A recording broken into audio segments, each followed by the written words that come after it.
Welcome to my YouTube channel. मैं P D Singh sir आज ionic medium का लेक्चर 3 लेके उपस्थित हूँ। कैसे हैं बच्चों आप लोग? उम्मीद है सभी लोग अपने अपने घर पे अच्छे होंगे। तो स्टडी टेबल पे आ जाइए, जल्दी से कॉपी कलम लेके हम क्लास स्टार्ट करने वाले हैं।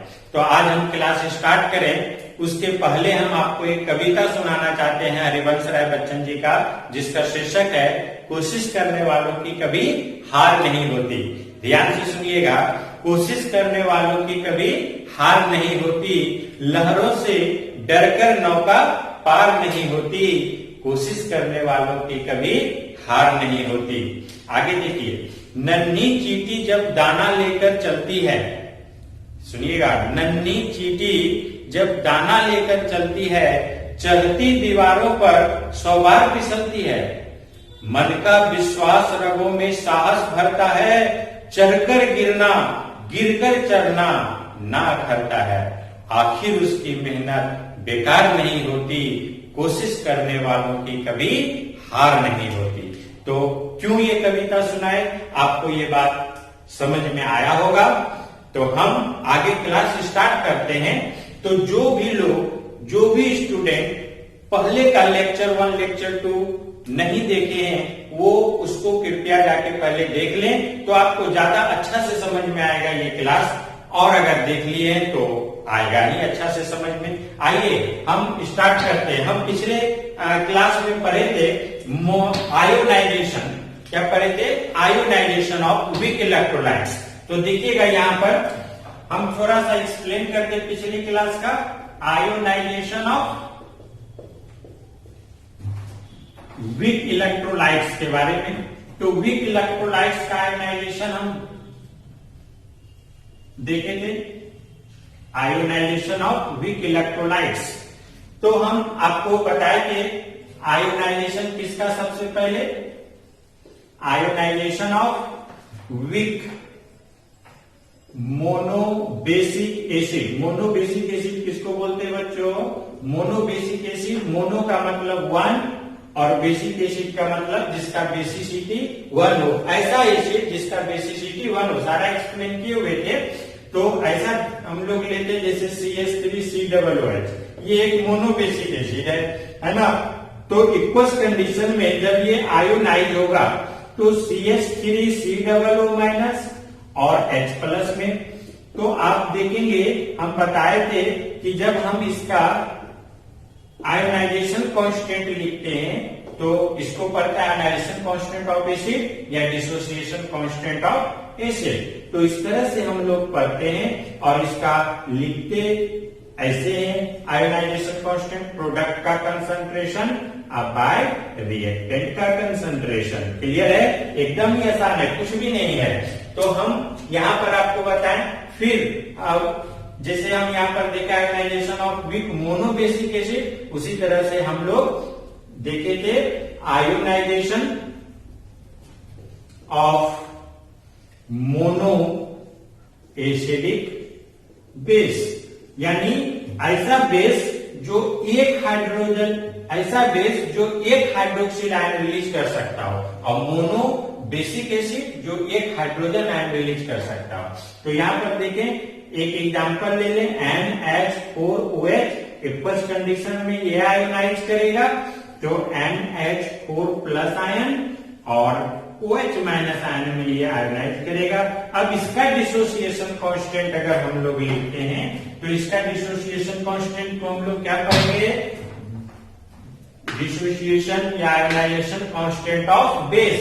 तो इसका भी प्रोडक्ट का कंसंट्रेशन बाय रिएक्टेंट का कंसंट्रेशन हम लोग लिखेंगे। तो ये सब हम पिछले क्लास में बताए हुए थे।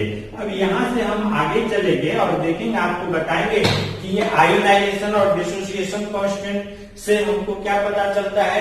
तो ये डिसोसिएशन कांस्टेंट और आयोनाइजेशन कांस्टेंट के वैल्यू से हमको रिलेटिव स्ट्रेंथ का पता चलता है, एसिड का और बेस का। किसी भी एसिड और बेस का, किसी भी एसिड और बेस के रिलेटिव स्ट्रेंथ का पता चलता है कि कौन ज्यादा स्ट्रॉन्ग एसिड है और कौन उससे कम। तो यहाँ पर आप इसको नोट कर सकते हैं। यहाँ से जल्दी larger the value of ionization constant,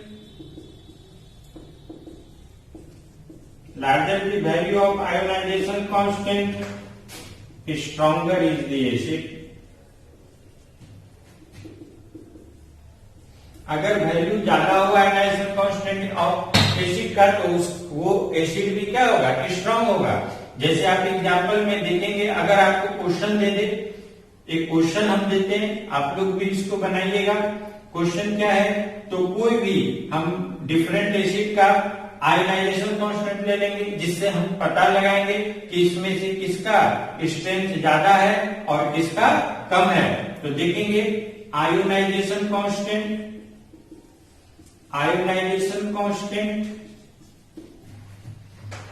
of acetic acid HF hydrogen fluoride and nitrous acid HNO2 is 1.8 into 10 to the power minus 5, 3.5 into 10 to the power minus 4 and 4.5 into 10 to the power minus 4 respectively क्रमशः। ये सभी acid का ionisation constant इस तरह से आपके board पे यहां पर दिया हुआ है। अब इसमें कहता है then which of the following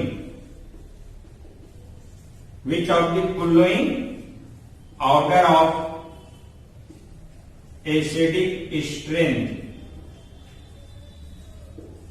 are correct. इसमें से कौन सा एसिडिक स्ट्रेंथ का ऑर्डर क्या है, सही है। तो आपको ऑर्डर दे रहा है HF greater than CH3COOH greater than HNO2। B में देखें CH3COOH HF और HNO2। सी में HNO2 HF CH3 COOH। D में CH3 COOH HNO2 और HF। तो ये चार आपको ऑप्शन दिया, आपको सिलेक्ट करना है इसमें से किसका स्ट्रेंथ सही है। आयोनाइजेशन कांस्टेंट सबका दिया हुआ है, आपको आयोनाइजेशन कांस्टेंट के वैल्यू के आधार पे बताना है किसका स्ट्रेंथ ज्यादा है और किसका कम। तो सभी में आप कंपैरिजन कीजिए कि सबसे ज्यादा वैल्यू किसका है। तो आइए हम देखते हैं कि सबसे ज्यादा वैल्यू किसका है। इधर हम बिठा दे रहे हैं, आप लोग इसको उतार लेंगे।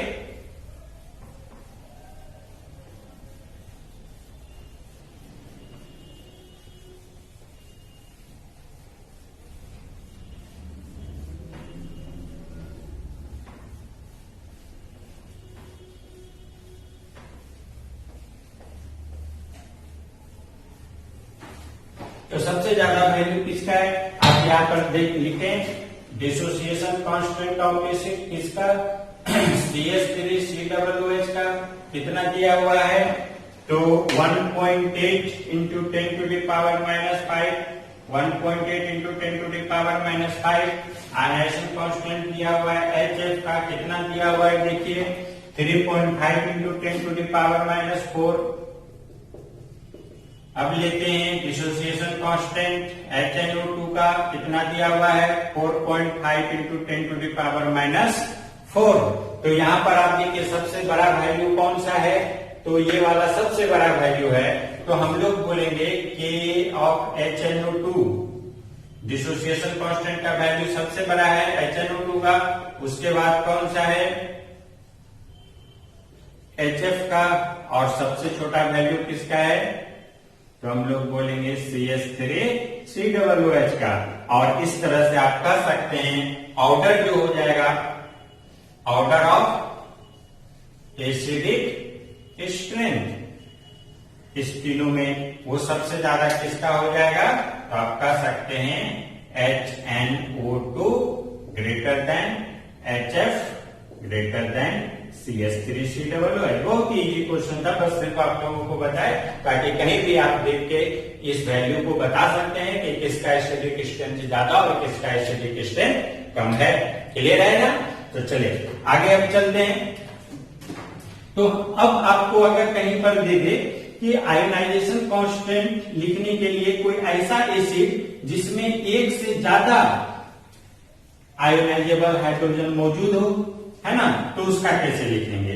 इसमें एक चीज और भी आपको बता दें, बेस का भी आप जान सकते हैं कैसे इसमें बेस का होगा। अगर आपको डिसोसिएशन कांस्टेंट बेस का दे दे और बोले कि उसका बताइए, तो इसका भी हम बता देते हैं। तो बेस में क्या हो जाएगा, अगर आपको कहा the greater the value of ionization constant of base stronger is the base.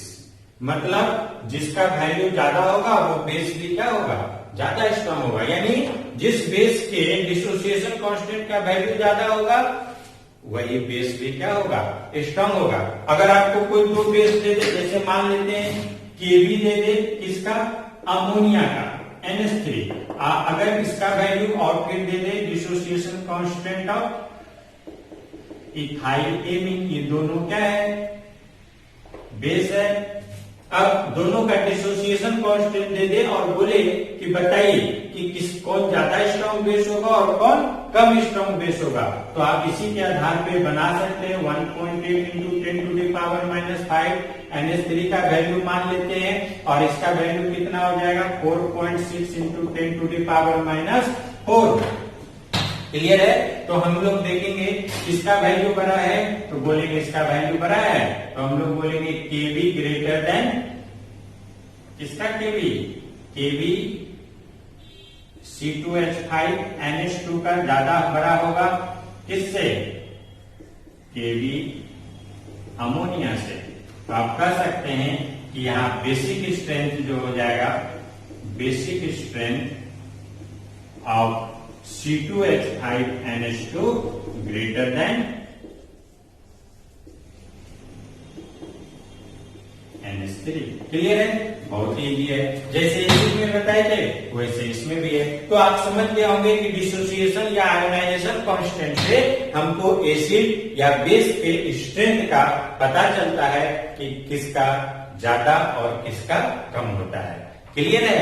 अब आगे हम लोग चलते हैं पॉलीप्रोटिक एसिड या पॉलीहाइड्रोक्सी बेस, यानी ऐसा एसिड या बेस जिसमें एक से ज्यादा आयोनाइजेबल हाइड्रोजन एटम हो, या ऐसा बेस जिसमें एक से ज्यादा आयोनाइजेबल हाइड्रोक्सिल आयन हो, तो उसका डिसोसिएशन कांस्टेंट आप लोग कैसे लिखेंगे। तो उसका डिसोसिएशन कांस्टेंट कैसे लिखेंगे, तो आइए हम लोग देखते हैं पॉलीप्रोटिक एसिड्स किसको बोलेंगे, तो ऐसा एसिड जिसमें एक से ज्यादा आयोनाइजेबल हाइड्रोजन एटम हो उसको पॉलीप्रोटिक एसिड बोलेंगे। यहां पर हम लोग इसको नोट कर लेंगे, the acid such as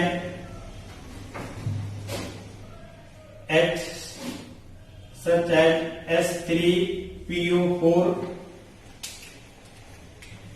H2SO4 etc. which have more than one ionizable hydrogen atom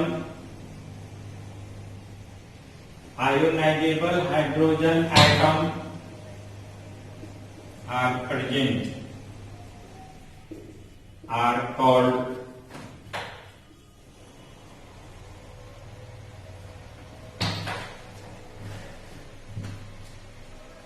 polyprotic acid. क्या बोला गया, the acid such as H3PO4 H2SO4 etc which have यहां पर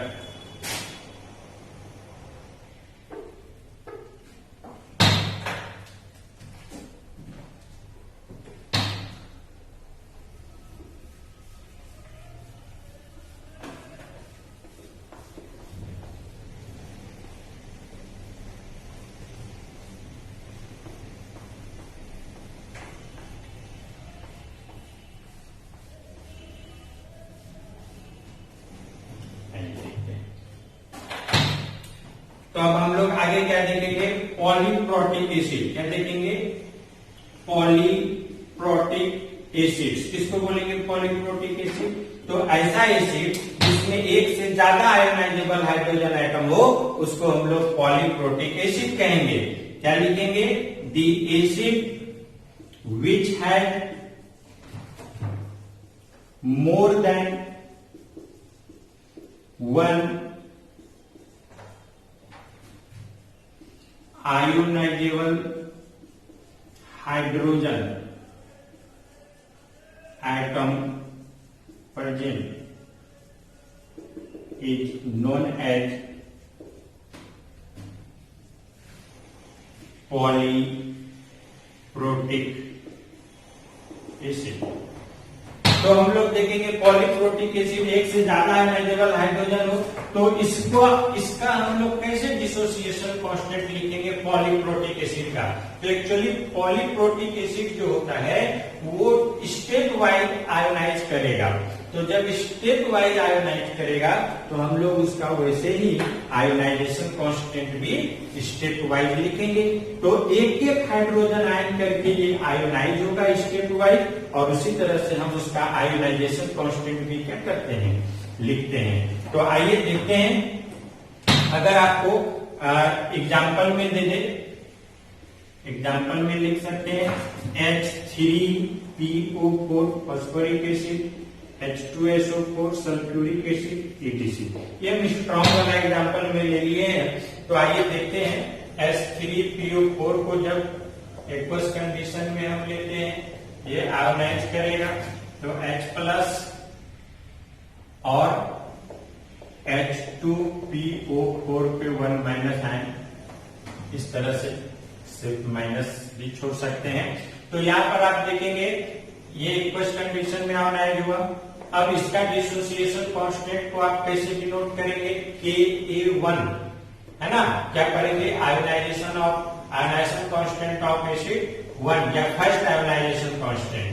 क्या करेंगे, first ionization constant of acid. तो लिखेंगे कैसे, H plus H2PO4 bye H3PO4, इस तरह से। अब ये सेकेंड बार आयोनाइज करेगा तो ये क्या बना देगा, H प्लस और HPO4 2 माइनस आयन। अब इसके डिसोसिएशन कांस्टेंट को हम लोग क्या बोलेंगे, second ionization constant of acid या H2PO4। तो यहां पर क्या हो जाएगा, फिर वैसे ही इसका लिखेंगे ionisation constant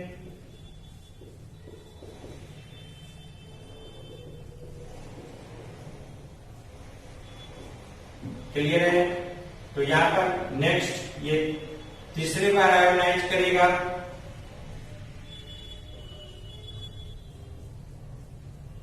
H plus 3 minus.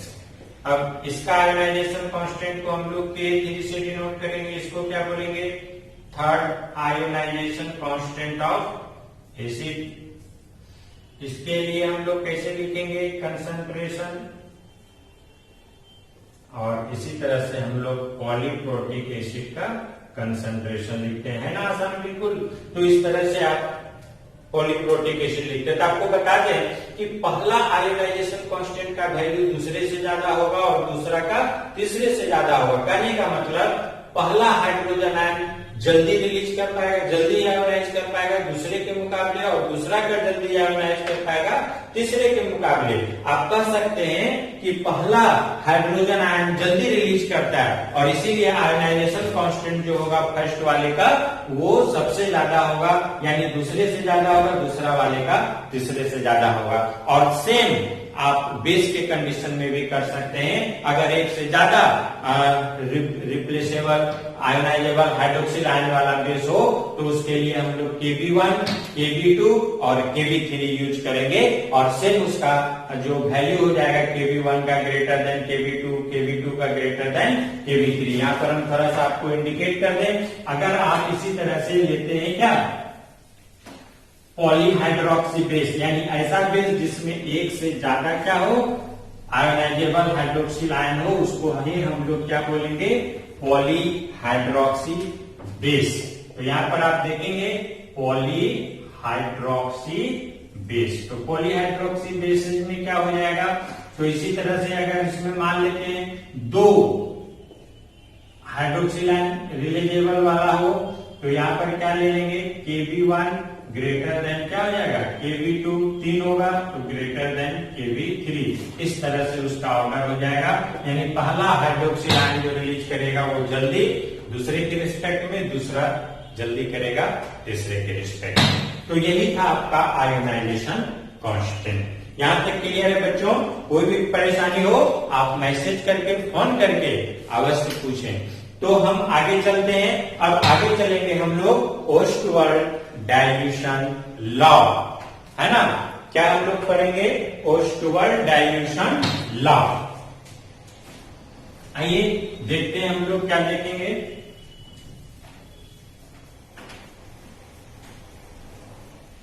ओस्टवर्ड dilution law. तो ओस्टवर्ड डाइल्यूशन लॉ काफी फेमस है ना? और आपको बता दें बहुत इजी भी है और हर एग्जाम में इससे आपको क्वेश्चन पूछेगा। किससे? ओस्टवर्ड डाइल्यूशन लॉ से। बहुत इजी है, आप लोग देखिएगा, खाली ध्यान दीजिएगा, कहीं भी आपको कोई परेशानी नहीं होगी। और चाहे मेडिकल नीट का एग्जाम हो, IIT मेन का एग्जाम हो, जिस भी एग्जाम में इससे क्वेश्चन पूछेगा आप उसका इजीली बना सकते हैं बिना टाइम पास किए हुए। आप बने रहिएगा, देखिएगा आपको कितना बेहतर समझ में आएगा, बहुत अच्छे से समझ में आएगा। बहुत इजी है लेकिन उतना ही इम्पोर्टेंट भी है ये, है ना? बहुत लोगों को लगता है कि इजी है तो इम्पोर्टेंट नहीं होगा, है ना? इम्पोर्टेंट से भारी होता है, नहीं, इजी ही ज्यादा इम्पोर्टेंट होता है ना? आइए देखिए, क्योंकि जो इजी लगा वही सब कुछ आपका होगा, जो इजी नहीं लगा तो फिर उसका आप कुछ नहीं कर सकते। आइए देखते हैं। तो यहां पर हम चलते हैं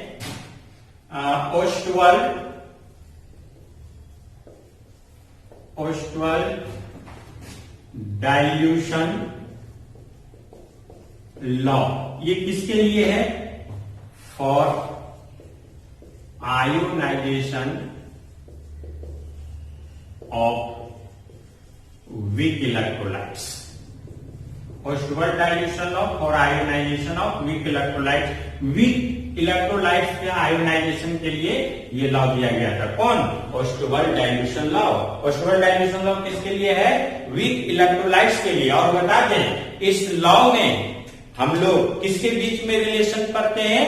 तो डिग्री ऑफ डिसोसिएशन और डिसोसिएशन कांस्टेंट के बीच के रिलेशन को, यानी इस लॉ में हम लोग डिसोसिएशन कांस्टेंट और डिग्री ऑफ डिसोसिएशन के बीच के रिलेशन का स्टडी करते हैं।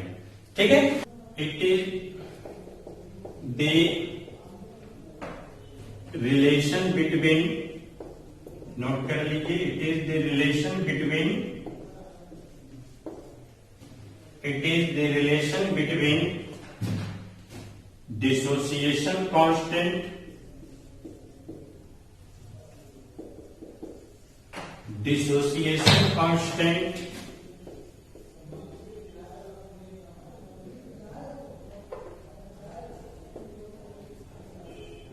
and degree of dissociation,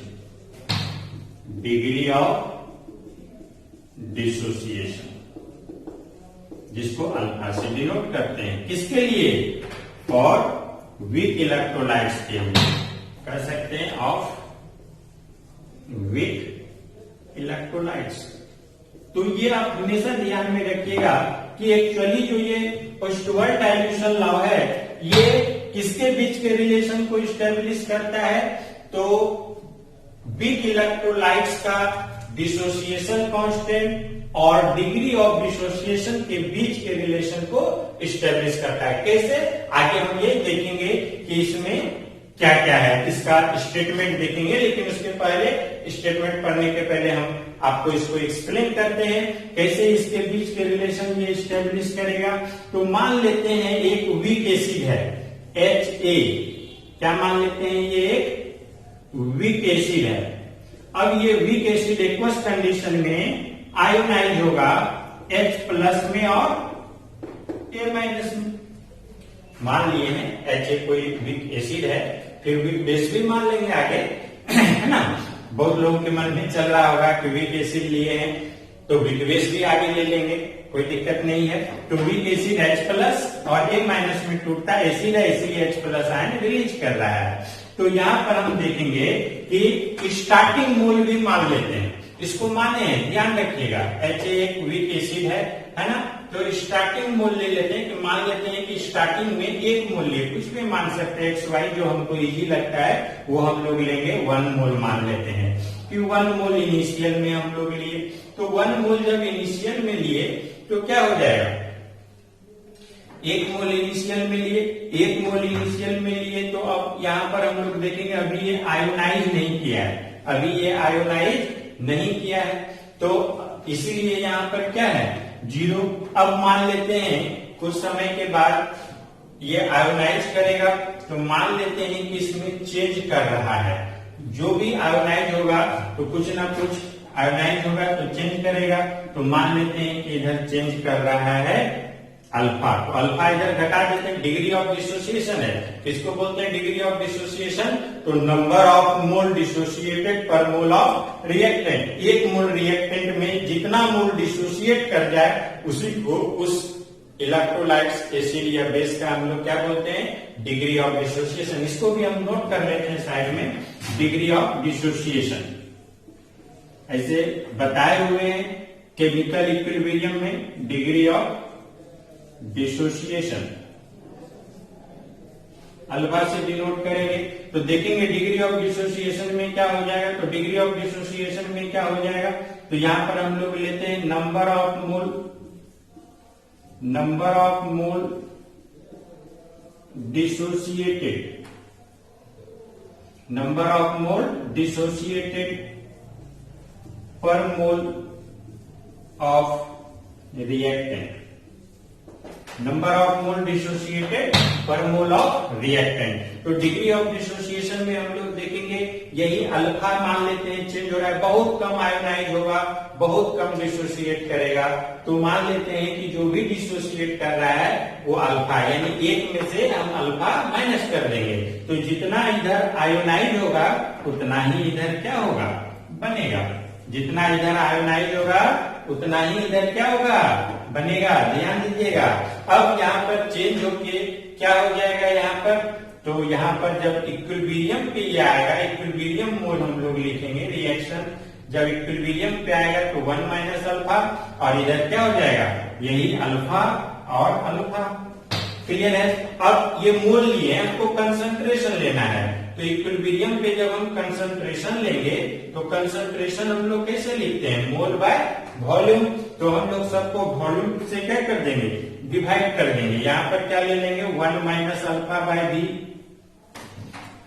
alpha by V solution के वॉल्यूम से डिवाइड कर देंगे। ये मोल अब किसमें चेंज हो गया, कंसंट्रेशन में। अब हम इसका क्या लिखेंगे, इक्विलिब्रियम कांस्टेंट। क्या लिखेंगे अब, इक्विलिब्रियम कांस्टेंट। तो आप लोग जो है पहले इसको छाप लीजिए, हम आगे चलते हैं। वीडियो पॉज कर लीजिएगा, हमको रुकने की जरूरत नहीं है, आप ये पूरा उतार सकते हैं।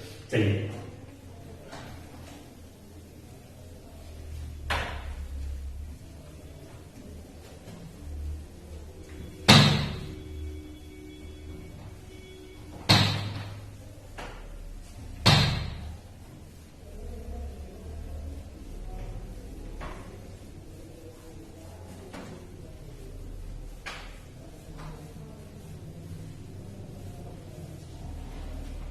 अब हम लोग देखते हैं यहाँ पर,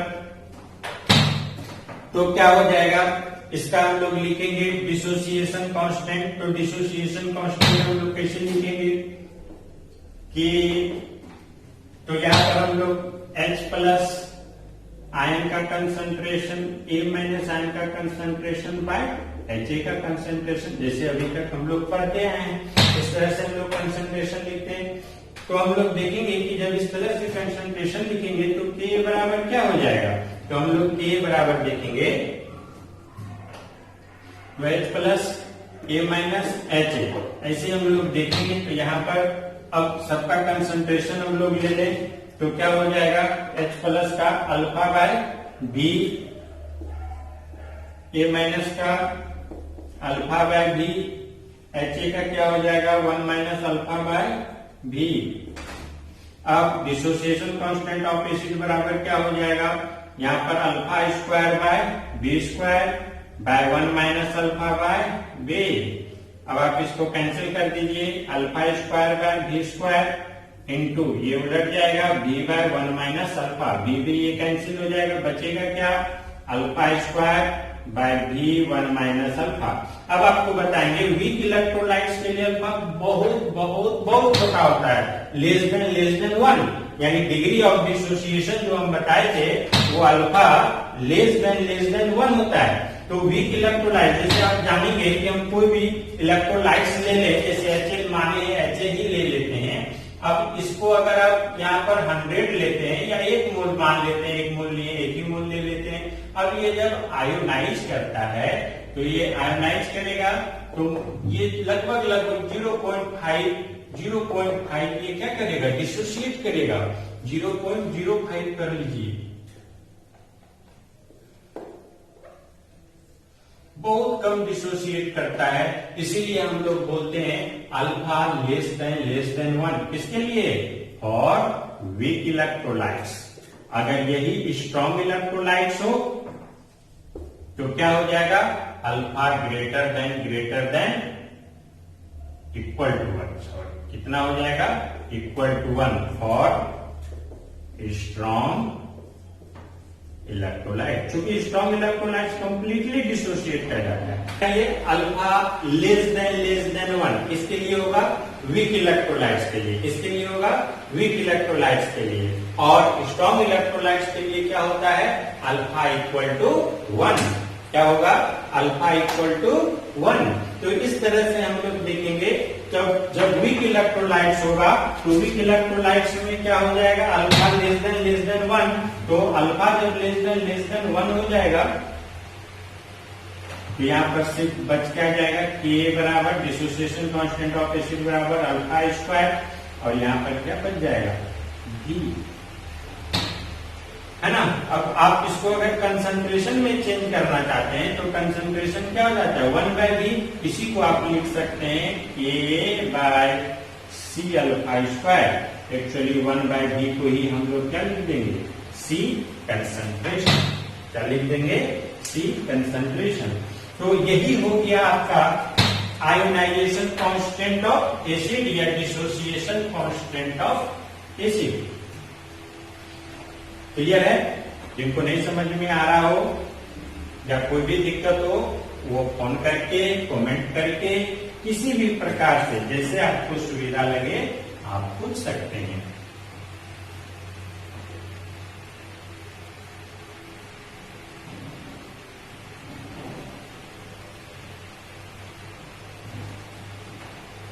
तो देखते हैं हम लोग यहाँ क्या हो गया। ओस्टोल डाइल्यूशन लॉ में हम लोग फाइनली क्या निकाले, डिसोसिएशन कांस्टेंट ऑफ एसिड बराबर C अल्फा स्क्वायर, या क्या लिखे इधर, डिसोसिएशन कांस्टेंट ऑफ एसिड बराबर अल्फा स्क्वायर बाय D। अब यहाँ पर आप लिख सकते हैं अल्फा स्क्वायर बराबर क्या हो जाएगा, dissociation constant of acid by C। अब इसको आप स्क्वायर हटाते थे इधर रूट आ जाता है K बाय C। तो ये सब किसी भी तरह से आप लिख सकते हैं, यहाँ पर ही आप लिख सकते हैं इसको अल्फा स्क्वायर बराबर ये क्रॉस मल्टीप्लीकेशन होगा तो K इंटू क्या हो जाएगा, B अल्फा बराबर क्या हो जाएगा, K इंटू B पे अंडर रूट।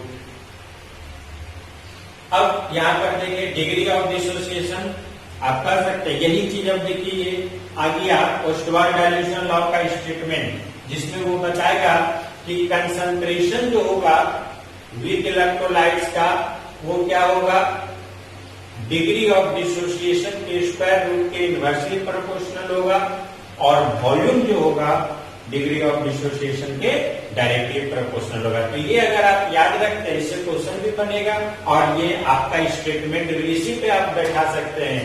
क्या स्टेटमेंट है, तो degree of dissociation concentration of weak electrolytes के स्क्वायर रूट के इनवर्सली प्रोपोर्शनल, जबकि वॉल्यूम के स्क्वायर रूट के डायरेक्टली प्रोपोर्शनल होगा, और इसी को हम लोग बोलते हैं ओस्टवाल डाइल्यूशन लॉ, जो कि अभी हम लोग पढ़ रहे थे। देखिए कितना इजी है, तो आप इससे निकाल सकते हैं। तो हम यहाँ पर लिख लेते हैं ओस्टवाल डाइल्यूशन लॉ के अनुसार वीक इलेक्ट्रोलाइट्स के लिए हम लोग क्या लेते हैं, अल्फा लेस देन 1। और आपको बता दें अगर हम इसमें कंसंट्रेशन लेते हैं तो इक्विलिब्रियम कंसंट्रेशन और स्टार्टिंग कंसंट्रेशन वीक इलेक्ट्रोलाइट्स का क्या हो जाता है, सेम। अब थोड़ा सा हम डायरेक्ट कंसंट्रेशन लेके चलते हैं, जैसे हम शुरू में मोल लिए थे, इधर हम साइड में बताते हैं आपको। कहीं पर स्टार्टिंग मोल की जगह कंसंट्रेशन ले लीजिएगा तो डायरेक्ट आपको क्या चलेगा, पता चलेगा। देखिए जैसे हम लोग मान लेते हैं ये HA है, एक्वस कंडीशन में ये आयोनाइज करेगा। अब यहां पर आप स्टार्टिंग कंसंट्रेशन ले लीजिए, starting concentration.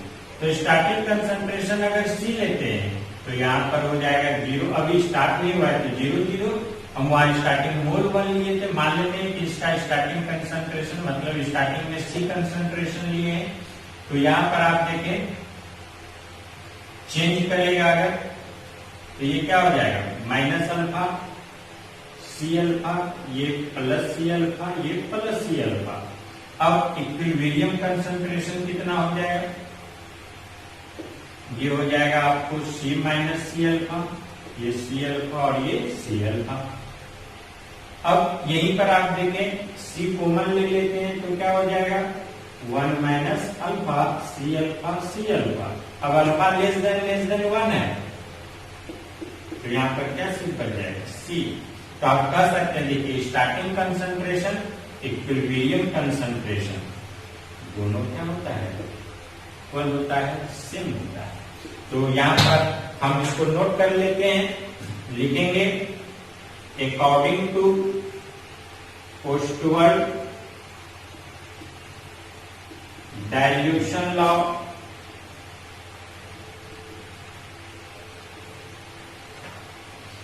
starting and equilibrium concentration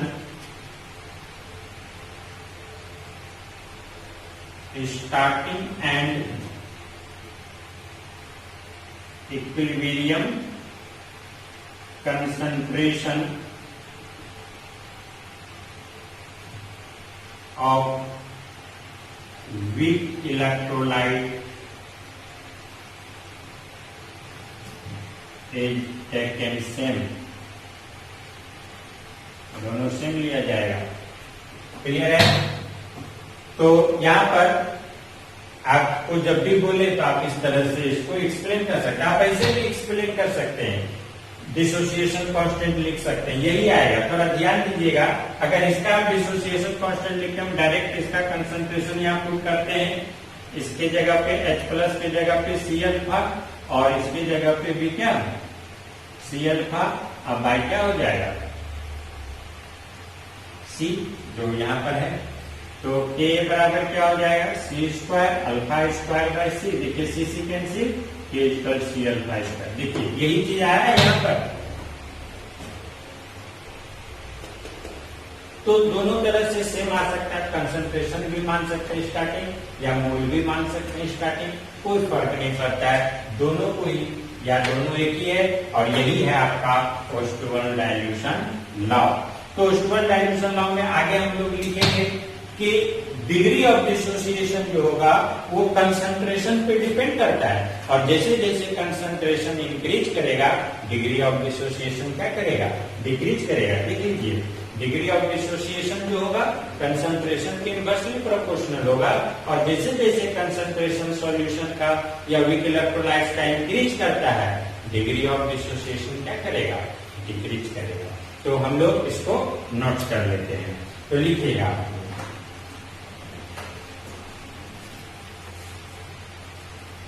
degree of dissociation depend, यहां पर हम इसको मिटा देते हैं, degree of dissociation depend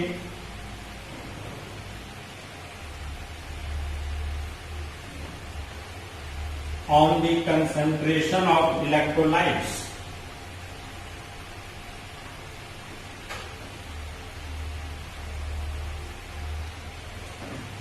Degree of dissociation depend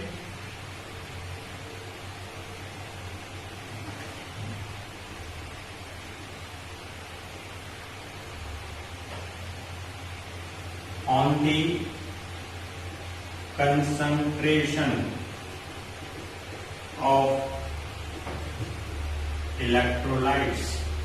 अब आगे as the electrolytes, as the concentration increases, degree of dissociation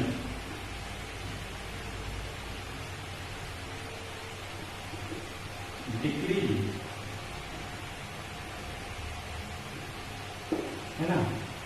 यहाँ पर आप इसको भी नोट कर सकते हैं, कभी भूल जाए तो, कि डिग्री ऑफ डिसोसिएशन जो विद इलेक्ट्रोलाइट्स के लिए क्या होता है, डिग्री ऑफ डिसोसिएशन, जिसको अल्फा बोलते हैं, for with electrolytes is very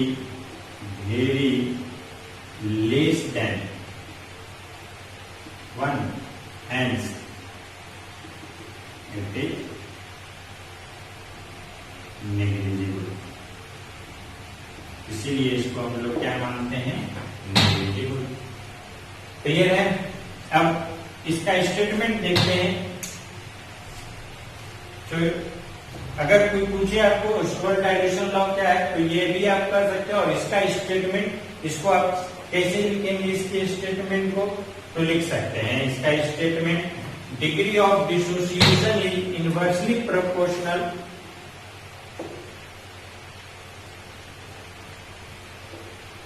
degree of dissociation is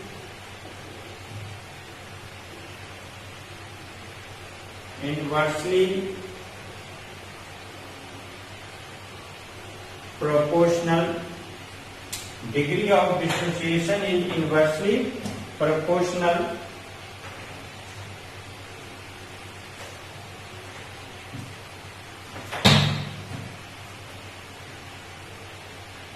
to the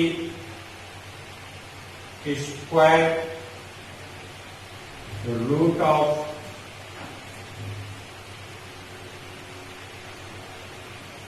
concentration or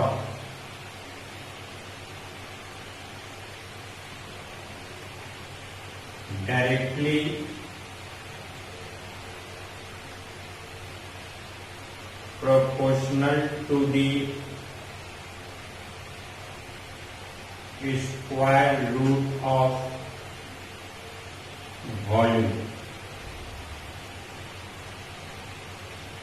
देखिए यही चीज बताएंगे आपको,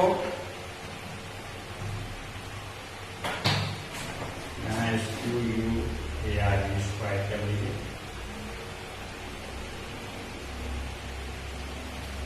degree of dissociation is inversely proportional to the square root of concentration. Degree of dissociation जो होगा इनवर्सली प्रोपोर्शनल होगा स्क्वायर रूट ऑफ कंसंट्रेशन के, या डायरेक्टली प्रोपोर्शनल होगा स्क्वायर रूट ऑफ वॉल्यूम के। तो यही चीज आपको ओस्वाल्ड डायल्यूशन लॉ कहा। और देखिए हम स्टार्टिंग में आपको बताए थे कि ये डिसोसिएशन कांस्टेंट और डिग्री ऑफ डिसोसिएशन के बीच के रिलेशन को इस्टेब्लिश करता है, दोनों के बीच का रिलेशन।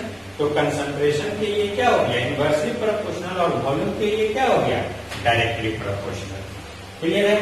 तो यही था आपका स्टुअर्ट डाइल्यूशन लॉ। एक चीज और भी इसमें हम इधर जो साइड में नोट करवा रहे हैं आप कर सकते हैं, इनफाइनाइट डाइल्यूशन पे अगर हम लोग इलेक्ट्रोलाइट्स को ले चले तो वहां पर माना जाता है कि ये कंप्लीटली डिसोसिएट कर जाएगा, और उस कंडीशन पे यहाँ डिग्री ऑफ डिसोसिएशन इसका क्या ले लिया जाता है, 1। हम इसका थोड़ा एग्जाम्पल भी देंगे, पहले इसको हम नोट कर लेते हैं। At infinite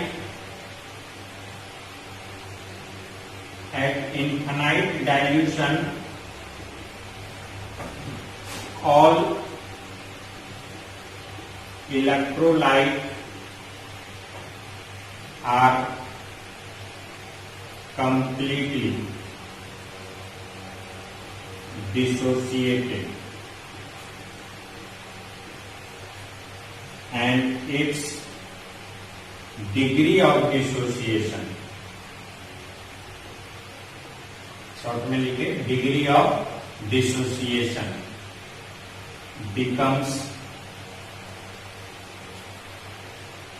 becomes equal to the unity.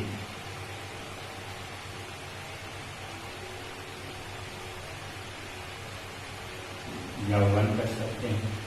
तो यही आपको मतलब इनफाइनाइट, ध्यान दीजिएगा क्या लिखा है, अगर आप वीक इलेक्ट्रोलाइट्स को डाइल्यूट करते जाते हैं, मतलब उसमें और पानी मिलाते जाते हैं, है ना, तो जब डाइल्यूट करते जाएंगे तो यहां पर भी हम बताएं कि डाइल्यूट करने से डिग्री ऑफ डिसोसिएशन बढ़ेगा, यानी वो और ज्यादा आयोनाइज करेगा डाइल्यूट करने पे, और जब और ज्यादा आयोनाइज करेगा तो डाइल्यूट करते जाएंगे, तो मानते हैं कि इनफाइनाइट डाइल्यूशन पे वो कितना कंप्लीट टूट जाता है, और इसीलिए डिग्री ऑफ डिसोसिएशन कितना मान लिया जाता है, 1। क्लियर है? इनफाइनाइट डाइल्यूशन पे वीक इलेक्ट्रोलाइट्स के लिए भी हम अल्फा कितना ले लेंगे, 1, क्योंकि एज्यूम किया जाता है कि वो कंप्लीटली टूट जाता होगा। क्यों? क्योंकि डिग्री ऑफ डिसोसिएशन वॉल्यूम बढ़ाने के साथ क्या होता है, इंक्रीज करता है। कैसे? तो आप थोड़ा सा यहाँ समझिएगा भी एग्जाम्पल के साथ, बहुत ही इजी है ना। लगा थोड़ा भी भारी, हमको तो नहीं लगता है कि आप लोगों को भी थोड़ा भी भारी लग रहा होगा, अगर ध्यान से आप समझ रहे होंगे, है ना।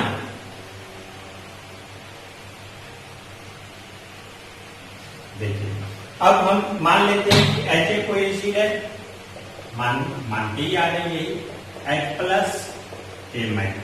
तो मान लेते हैं इसका शुरू में हम लोग लेते हैं 100, अब मान लेते हैं अभी ये टूटा नहीं है, अब अपने से मान लेते हैं ये 0.5 डिसोसिएट कर गया बिना डाइल्यूशन के, मतलब वॉल्यूम अभी इसका नहीं बढ़ा रहे। अब अगर इसका वॉल्यूम बढ़ा दें, मान लेते हैं यहाँ पर 2 लीटर वाटर मिला दें, तो ये 0.10 डिसोसिएट कर जाएगा, यानी देखिए इसका डिसोसिएशन बढ़ जाएगा। 2 लीटर और बढ़ा के कितना कर दें, 4 लीटर, तो ये 0.15 इस तरह से हम एज्यूम किए, ये इंक्रीज करते जाएगा, जिससे ये पता चलता है कि डाइल्यूशन के साथ यदि सॉल्यूशन में वॉल्यूम बढ़ाएंगे, डाइल्यूट करेंगे, तो उसका डिग्री ऑफ डिसोसिएशन भी इंक्रीज करेगा। डिग्री ऑफ डिसोसिएशन भी क्या करेगा, इंक्रीज करेगा। और इसीलिए इनफाइनाइट डाइल्यूशन पे माना जाता है कि वीक इलेक्ट्रोलाइट्स का अल्फा यानी डिग्री ऑफ डिसोसिएशन 1 के बराबर होता है। अब जो लोग समझे वो लोग एक थोड़ा क्वेश्चन बना के देखिए कि क्वेश्चन आपको इस पे बनता है कि नहीं।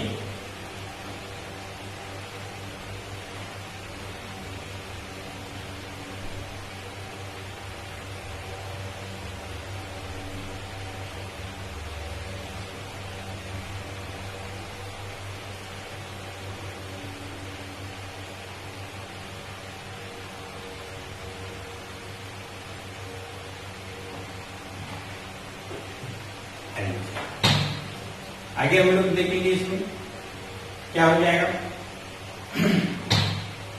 एक क्वेश्चन लिखते हैं, इस solution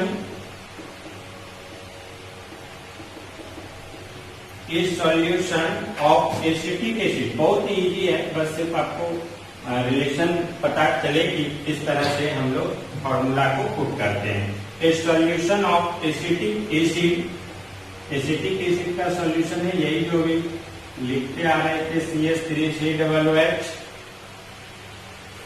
is 1% आयोनाइड।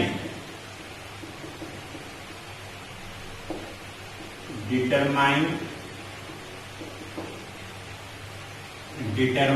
the molar concentration. Determine the molar concentration of acetic acid, है ना। क्या बोलता है, solution of acetic acid is 1% ionize. Acetic acid का सॉल्यूशन है जो मात्र 1% आयोनाइज कर रहा है, तो आपको बोला इसका मोलर कंसंट्रेशन निकालिए। ठीक है, तो इसका दिया हुआ है क्वेश्चन में dissociation constant of acetic acid. क्या दिया हुआ है डिसोसिएशन कांस्टेंट एसिटिक एसिड का? 1.8 इंटू 10 टू द पावर -5। तो अब आप लोग इसको निकालें। अगर निकाल लेंगे तब आप आगे इस वीडियो को प्ले करके आप देखेंगे कि इसका कैसे निकाला गया और इसका आंसर मिला सकते हैं। तो आइए अब हम चलते हैं। K equal to C alpha square, तो C इक्वल टू क्या हो जाएगा?